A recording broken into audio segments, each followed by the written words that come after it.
नमस्कार दोस्तों, कैसे हैं आप सब। अच्छे होंगे। तैयारी आपकी गजब तरीके से चल रही होगी। तो चलिए दोस्तों, पढ़ते हैं हिंदी साहित्य के इतिहास के प्रश्न। अपना तो काम यही है, हिंदी साहित्य के इतिहास के प्रश्न पढ़ना। तो इंटरव्यू के लिए अंतरव्यू शब्द किसने रचा था?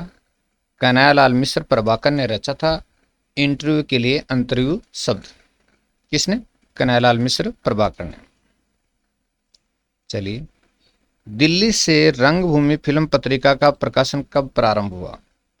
1932 में दिल्ली से रंगभूमि फिल्मी पत्रिका थी, उसका प्रकाशन आरंभ हुआ था। कहाँ से? दिल्ली से। चलिए जी, नेक्स्ट। हिंदी का प्रथम महाकाव्य किस रचना को माना जाता है? तो पृथ्वीराज रासो को माना जाता है हिंदी का प्रथम महाकाव्य। कौन सी रचना को? पृथ्वीराज रासो को हिंदी का प्रथम महाकाव्य माना जाता है। और हिंदी का प्रथम महाकवि किसको माना जाता है? तो ये माना जाता है चंद बरदाई को। और ये दोनों मानने वाले कौन हैं? आचार्य रामचंद्र शुक्ल जी हैं। ठीक है जी। जैनेन्द्र कुमार ने किस आंदोलन में भाग लिया? असहयोग आंदोलन में भाग लिया था जैनेन्द्र कुमार जी ने। प्रसिद्ध कहानीकार जैनेन्द्र कुमार जी हैं, उन्होंने असहयोग आंदोलन में भाग लिया और उनकी रचनाओं पर गांधीवादी प्रभाव देखने को मिलता है। नेक्स्ट, मॉरिशस यात्रा और ये यात्रा वृतांत है कि लेखक का नाम बताइए। स्वामी मंगलानंद का यात्रा वृतांत है मॉरिशस यात्रा। तो मॉरिशस यात्रा यात्रा वृतांत के लेखक स्वामी मंगलानंद हैं। अगला अपने सामने है, रामचंद्र तिवारी ने हिंदी फिल्म पत्रकारिता की पहली पत्रिका किसको माना है? तो रामचंद्र तिवारी जी ने हिंदी फिल्म पत्रकारिता की पहली पत्रिका किसको माना है? तो नव चित्रपट को, और 1932 में दिल्ली से इसका प्रकाशन हुआ था।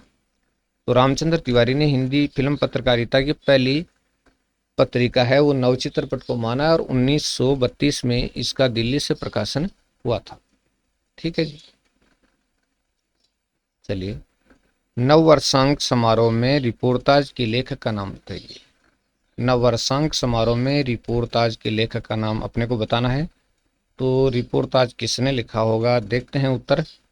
और ये उत्तर दोस्तों है राम नारायण उपाध्याय। राम नारायण उपाध्याय ने नववर्षांक समारोह में रिपोर्ताज की रचना की थी। नेक्स्ट प्रश्न अपना क्या प्रकट होता है, देखिएगा। देहरादून शिमला यात्रा और ये यात्रा वृतांत है कि लेखक का नाम बताइए। तो देहरादून शिमला यात्रा यात्रा वृतांत के लेखक श्रीधर पाठक हैं। तो श्रीधर पाठक का क्या है? ये यात्रा वृतांत है देहरादून शिमला यात्रा। ठीक है जी। अंजो दीदी नाटक के नाटककार का नाम बताइए। अंजो दीदी, तो ये उपेंद्र नाथ अशक का नाटक है और 1954 में प्रकाशित हुआ था। अंजो दीदी नाटक है ना, ये उपेंद्र नाथ अशक का नाटक है और 1954 में इसका प्रकाशन हुआ था। ठीक है जी। चलिए, शिल्पी नाटक के नाटककार का नाम बताइए। शिल्पी नाटक लिखा है सुमित्रा नंदन पंत ने। तो शिल्पी नाटक की रचना करने वाले कौन है? सुमित्रा नंदन पंत हैं। अगला प्रश्न देखते हैं, खड़ी बोली का प्रथम महाकाव्य किस रचना को माना जाता है? खड़ी बोली का प्रथम महाकाव्य, तो भाई दोस्तों ये प्रिय प्रवास को माना जाता है और ये अयोध्या सिंह उपाध्याय हरिओद की रचना है प्रिय प्रवास। तो खड़ी बोली का प्रथम महाकाव्य है वो प्रिय प्रवास को माना जाता है। अगले प्रश्न की तरफ बढ़ते हैं, भारत में सबसे पहले निकलने वाली आर्थिक संदर्भ से जुड़ी पत्रिका का नाम बताइए। तो भारत में सबसे पहले जो आर्थिक संदर्भ से जुड़ी पत्रिका निकली उसका क्या नाम था? तो उसका नाम था कैपिटल। 1886 कोलकाता से निकली थी। भारत में सबसे पहले निकलने वाले आर्थिक संदर्भ से जुड़ी पत्रिका का नाम था कैपिटल और ये 1886 से निकलना प्रारंभ हुई थी। चलिए जी, आगे बढ़ते हैं। राम नारायण उपाध्याय की रिपोर्टाज उनकी किस पुस्तक में संकलित हैं? तो उनकी कौन सी पुस्तक है जिसमें ये संकलित हैं? तो उनकी किस पुस्तक में संकलित हैं? राम नारायण उपाध्याय की रिपोर्टाज उनकी किस पुस्तक में संकलित है? तो उनकी पुस्तक का नाम है गरीब और अमीर पुस्तकें।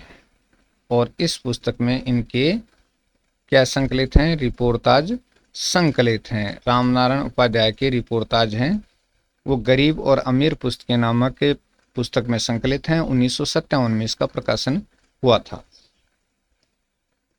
चलिए नेक्स्ट, आधुनिक काल का दूसरा नाम क्या है? तो आधुनिक काल का दूसरा नाम गद्य काल भी है। आधुनिक काल का दूसरा नाम क्या है? गद्य काल भी है। चलिए नेक्स्ट, क्रॉस साप्ताहिक पत्र पहले कहां से निकलता था? क्रॉस साप्ताहिक पत्र पहले कहां से निकलता था? तो दोस्तों ये 1910 से कोलकाता से निकलना प्रारंभ हुआ था। क्रॉस साप्ताहिक पत्र पहले कोलकाता से निकलना प्रारंभ हुआ था। ठीक है जी, और आगे बढ़ते हैं। हमारी यात्रा, हमारी यात्रा नामक यात्रा वृत्तांत के लेखक का नाम बताइए। तो यात्रा वृत्तांत का नाम क्या है? हमारी यात्रा। और यात्रा वृत्तांत के लेखक कौन है? लोचन प्रसाद पांडे हैं। तो वीडियो को देखने के लिए आपका धन्यवाद। और दोस्तों वीडियो अच्छा लगा तो बहुत खुशी की बात है, नहीं लगा तो इग्नोर कर दीजिएगा। बहुत बहुत धन्यवाद आपका।